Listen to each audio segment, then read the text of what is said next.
Hey, it's Alex Williams, the New Stack, and it is our first recording from Shanghai. And I'm so lucky to have joining me Dan, Executive Director of the Cloud Native Computing Foundation, Dan Kohn, and Bryan Liles, Senior Staff Engineer with VMware. How are you all? Doing great. Yeah, we're good today.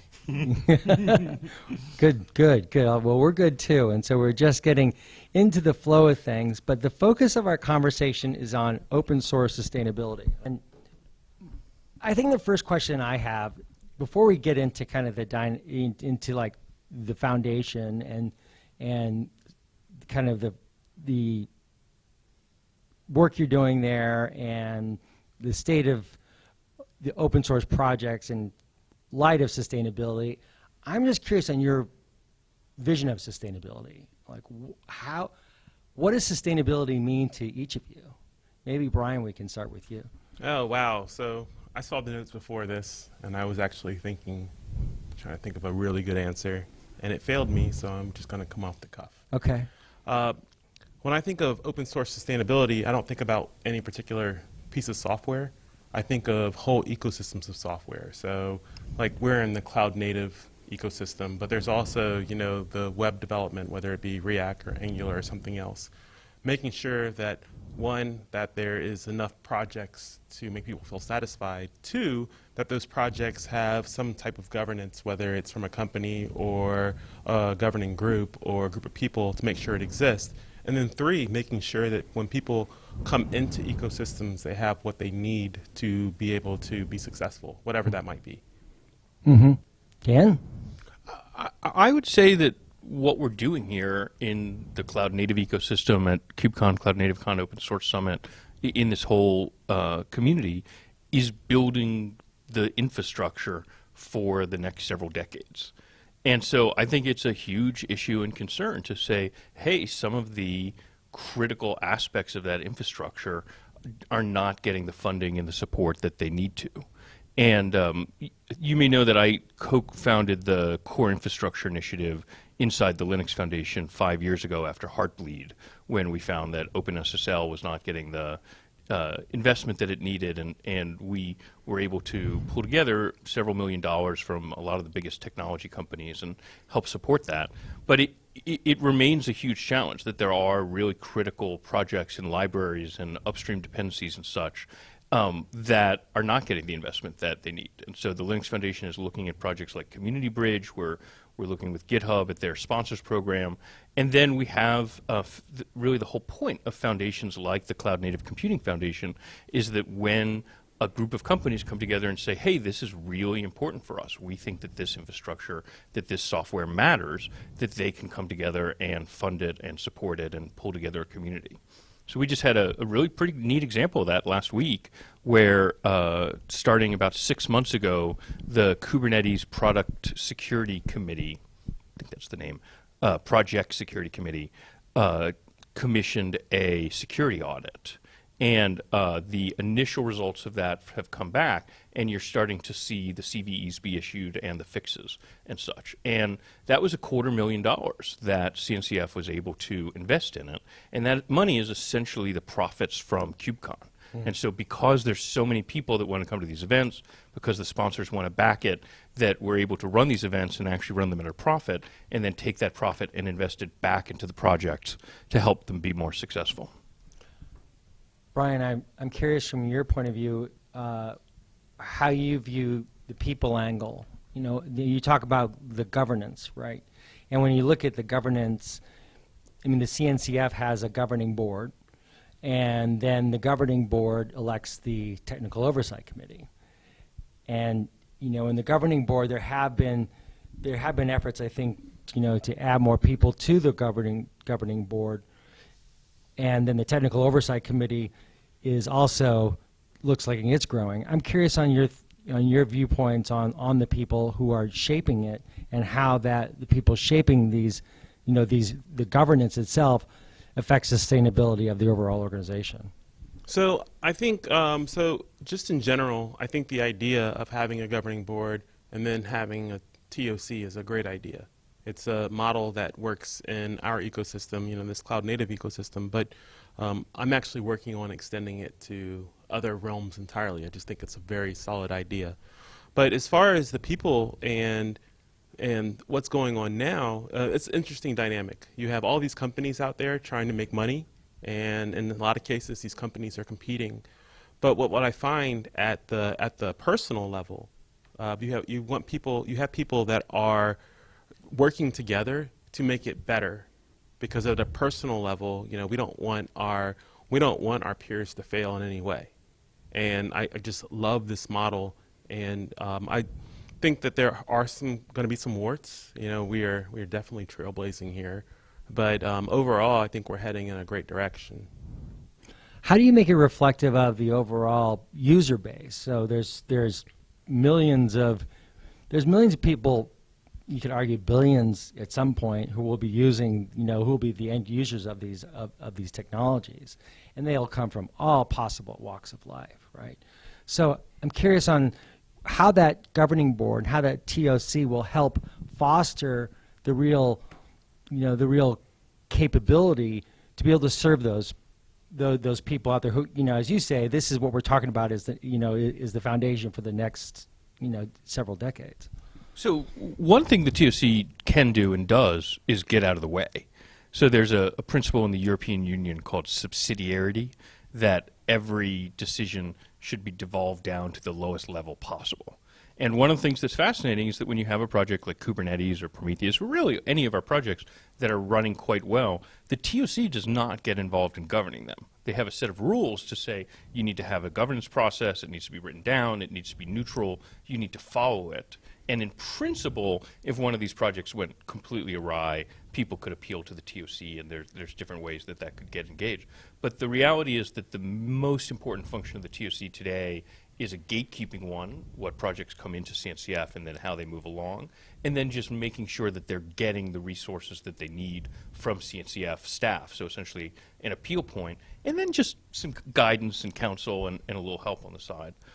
On the diversity front, I mean, the first thing that we can do is go find some of the biggest markets in the world that would not necessarily be well served by our existing events, and so that's the whole reason we're here in China. But we are looking to launch a whole set of events around the world that we'll hopefully be sharing with you over the next couple months, and would love to have the new stack there with us as we go to places like Seoul and Sydney and Latin America and a number of other places as well. So I just want to add one more thing. I think that's the important thing is that this is a parallel to, I guess, the VC land, where you are a smart person, you have an idea for a business, and you go raise money from venture capital. But a lot of times you're not just raising money, you're also working with people that show you how to run business. And I think that's something that the TOC is good for, just in general, is that how do we actually grow and nurture a tech project? It's not just writing software, contrary to popular belief. And what I think a TOC can help with is using the experience from the people that are currently on it. They can also provide these guidelines, say, hey, if you hit this checkpoint, this checkpoint, this checkpoint, chances are you will have some level of success. But please stay away from this whole area over here, unless you have really good reasons, because we're not all-knowing. But I think that's the best part. It's like technical oversight. It's not technical control or technical demand. Right. So then let's talk then about kind of the organization and how it's set up, because there's different ways that the projects come through the process, right? There's the CNCF Sandbox, correct? And then there's the incubation stage, right? And then there's the projects themselves, and then there's the graduation, right? What are, I know the Sandbox has been an experiment in many ways, because there was a point where you still do have to get the support of a TOC member. I think it's 2 TOC members. And previously, I think also there is some talk about going to 3. Mm-hmm. So how are you trying to what are some of the things you've learned from the Sandbox process that you're thinking about, that you're seeing kind of today, and what we'll see kind of going forward in terms of thinking about sustainability itself? So I think remember, CNCF was created at the end of 2015 in a lot of ways as a home for Kubernetes and then of complementary projects. And so one of the challenges of having a project like Kubernetes and then Prometheus and then FluentD and some others come in that were so mature, so well run, just such credible software, is that it set a very high bar. That's interesting, isn't it? And so suddenly there's other projects came in and said, hey, we would really like an opportunity to have neutral governance, to just even have a place to collaborate, particularly when you have multiple big companies that want to have a way of collaborating where none of them want to own the trademark. They want a neutral body to own it.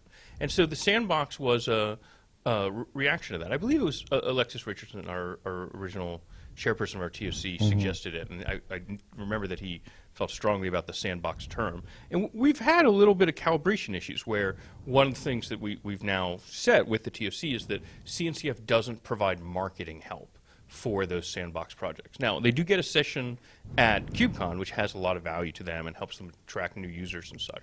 But things that we do otherwise about tweets and press releases and announcements and such, they don't get that. But we've now also are very pleased that we've had multiple projects come out of the Sandbox. So I believe Linkerd, CoreDNS, and most recently Harbor. And so Harbor is a project that was started here in China, came in the Sandbox, and then just a few months later, in November, last year, moved to incubation. So I would say there's nothing magical about the levels. I mean, the TOC could decide to change them, or the voting rules are such at any time. But a lot of what we're doing is trying to do some external signaling to end users out there. We're saying, hey, if it's a graduated project, this is suitable for any enterprise of any kind. If it's incubating, we're saying, okay, this is incredibly promising. If you're willing to take on some responsibility, it's worth, you can run your business on this. But Sandbox is saying, no, this is more experimental, it's for techies. We're not making the same level of guarantees around it.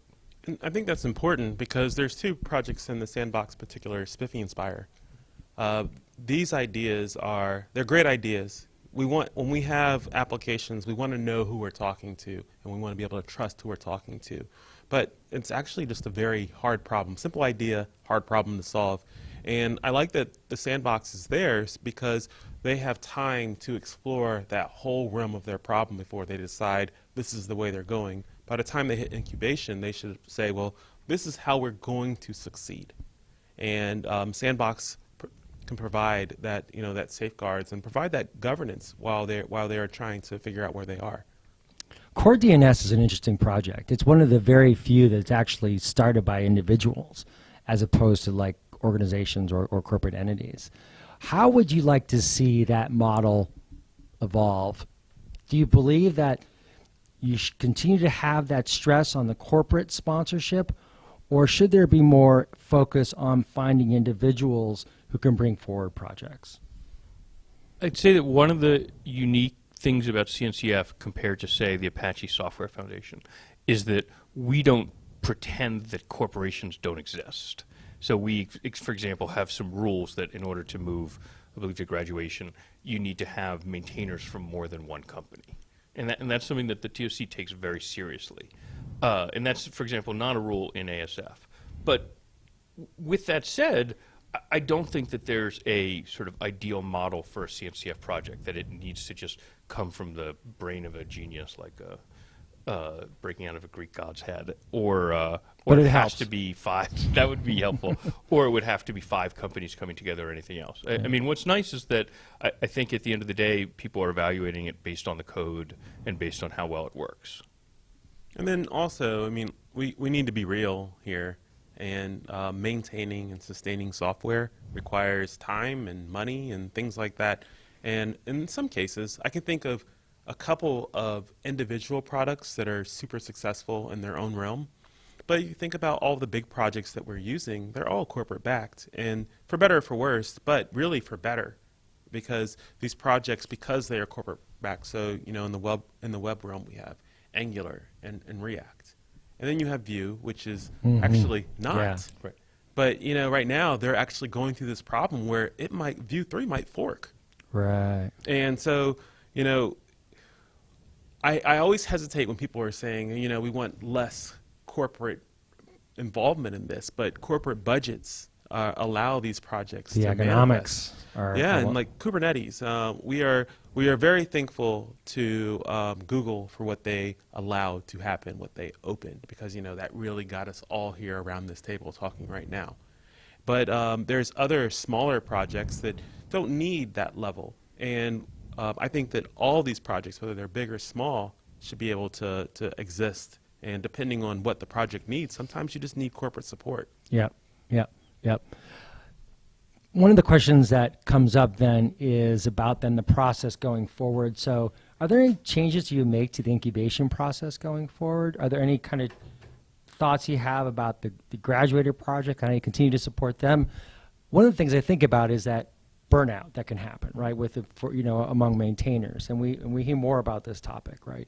So are there ways that you're thinking of how you can, help create more sustainability so the maintainers don't get burned out and so that the projects do continue to live past that incubation stage? I mean, CNCF provides a set of services that are designed to make project maintainers' lives easier. In no way are we doing the work for them. They're still the ones who have to evaluate every pull request and interact with their community and drive the project forward. If they want to do an update to their website or have some documentation help or all sorts of other things, we want to be able to help them with that. But the other reality of how essentially all successful projects run, and I wouldn't just say it's open source projects. I mean, I would sort of say over several hundred years, if you sort of say, how does science work? How does innovation work? There needs to be a process for some of the founding people to move to what we call emeritus status. Mm-hmm. And it's really useful. I mean, I believe the Kubernetes just started putting in the owner files who is moved to emeritus status, because you often can go ping them later and say, hey, why did you do it this way? Or what was the origin? But just realizing that you need to have a contributor ladder to continue to have your new users have a way of becoming contributors, move to reviewer, move to leader over time, and just realize that there has to be a constant refresh going on. And this is the same progression that engineers find as they move through their career. You have engineers beginning out. Notice I didn't call them junior engineers. They're just engineers, where they are competent, can solve problems, but maybe own a little core, a little piece of the core. And then you have senior engineers that can navigate maybe multiple pieces of the core application. And then you have these engineers that have moved past seniors, so what are we calling them now, principal and staff. What they can do is they do two things. They can actually see the whole application move and then also look at the industry and how the application works in it. And it's the same thing for an open source project. You have to be able to realize how your open source project is growing and being able to move with that. And that includes looking at how it is being consumed and being processed by external. And then also something else, and you brought up burnout. We as an industry are starting to talk about it more, but I don't think people are still understanding it. But we have to realize that our software is just that. If it moves a little bit slower, so I can get a couple days of rest, 3 months, a year from now, we are way better off because I got that. So we just need to start talking about it more, and not in a way of we're victims, but in a way that we can actually make sure we never get there. So are there projects out there that you look to as examples, as model examples of like helping kind of bring out to bring sustainability as an issue to the forefront, in particular related to how we can think about the individual's health?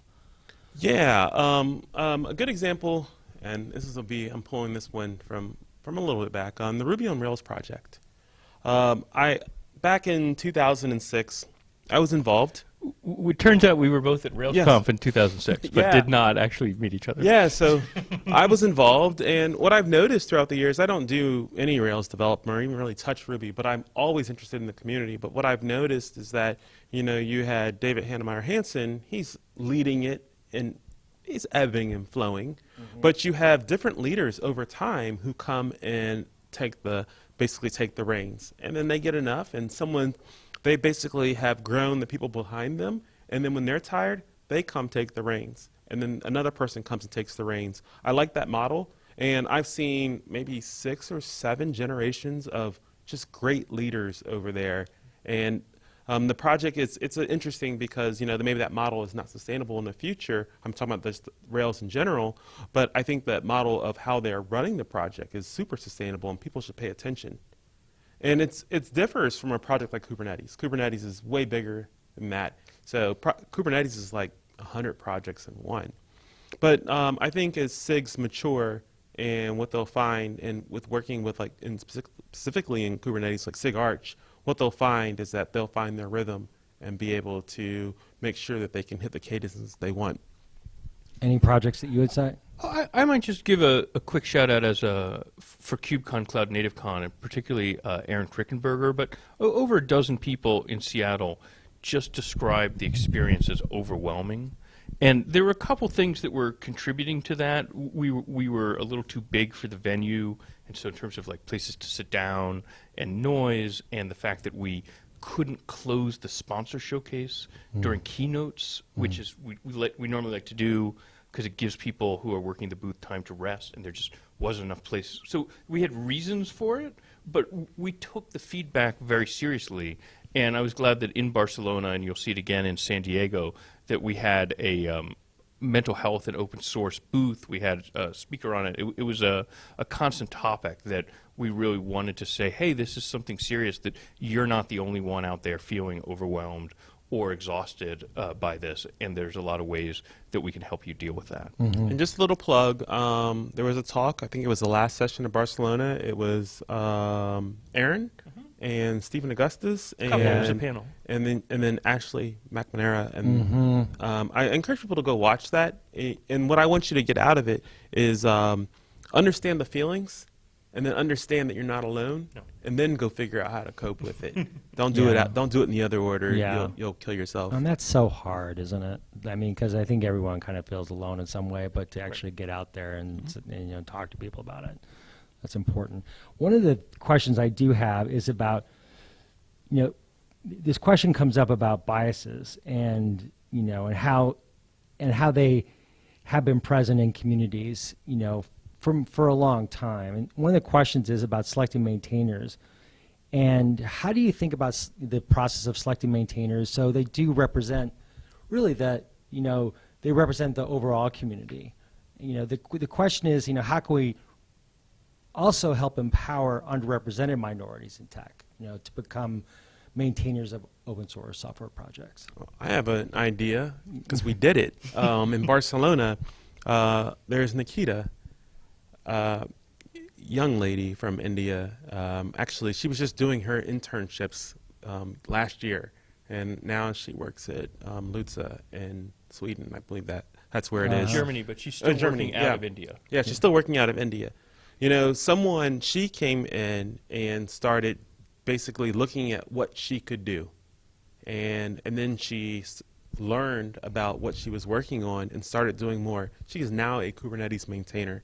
I think that the reason I bring her up is because, first of all, she's a she, and she's brown, and she's from a country that is still developing and trying to figure out where they are.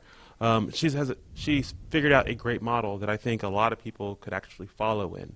It's what we need to do is it's funny. I had a conversation with someone at Kubernetes about this. It's not ability, it's opportunity.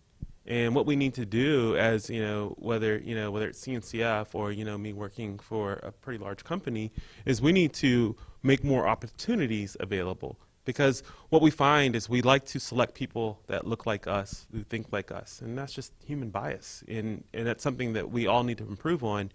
But when we start making more opportunities, what we'll find is that people who we don't expect will be in those positions will actually come fill those opportunities. It opens new dimensions. Yeah, and it's better than saying that, hey, I can fix this. What I'm going to do is just make more opportunities for people to be successful. I'm not going to say what they have to do. I'm not going to say who it is, but I'm going to be loud about it. And this world is huge. It took me 26 hours to fly here. There's a lot of people I flew over. What we need to do is just make those opportunities available, and we are. CNCF has the scholarships.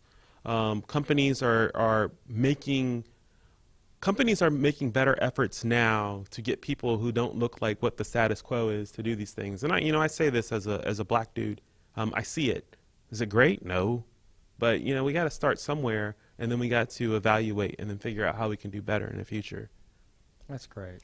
I'll just give one quick shout out. Yeah. The diversity scholarship for KubeCon Cloud Native Con San Diego is open right now. It's kubecon.io. We've funded not just the registration, but travel and hotel from all over the world of over 300 people over the last 2 years. And we're actually working on a blog post where there are well over a dozen of them have then gone on to become speakers at KubeCon, or in Nikita's case, keynote speakers.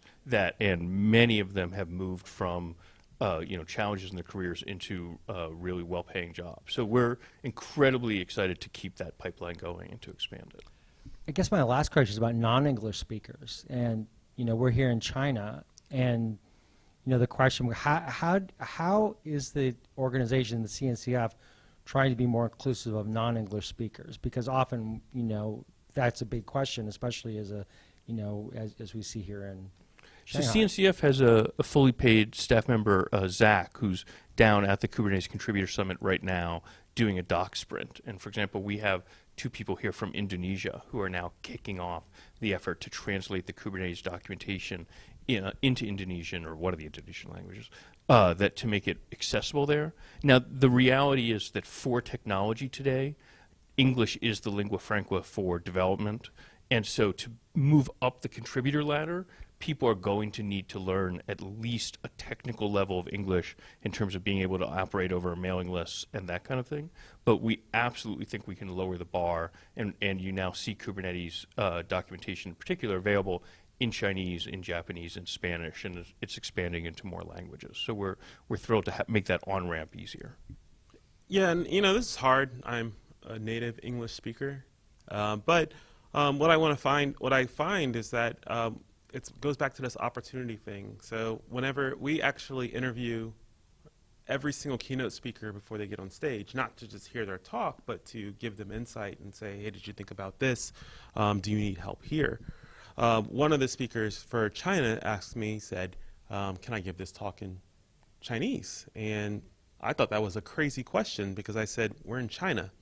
You give that talk in whatever language makes you feel good. And really what we need to do is, when we have those opportunities to allow people to express themselves in their language when they're talking to people who are like them, let's do that. But also, we hit every single continent really, except for the continent of Africa. We also need to do things like that for them as well. Yeah. And I don't have the answers. It's crazy, but I don't have the answers. But I do want to highlight that we do need to find the answers, and maybe someone listening today can ping me and say, I have an answer. But there's also, speaking in Kubernetes language, there's a desired state, right? Mm-hmm. You want to have this desired state, right? And so like having that desired state, it becomes like an iterative process then to reach that desired. That's Yes. a good model, Al. Yeah. Yeah, all right. Good analogy. A+. Well, on that note, thank you guys so much for participating in this first discussion we're having here at KubeCon plus Cloud Native Con Open Source Summit in Shanghai, China. Have a great show, and we look forward to talking soon. Thank you. Yeah, thank you for having us.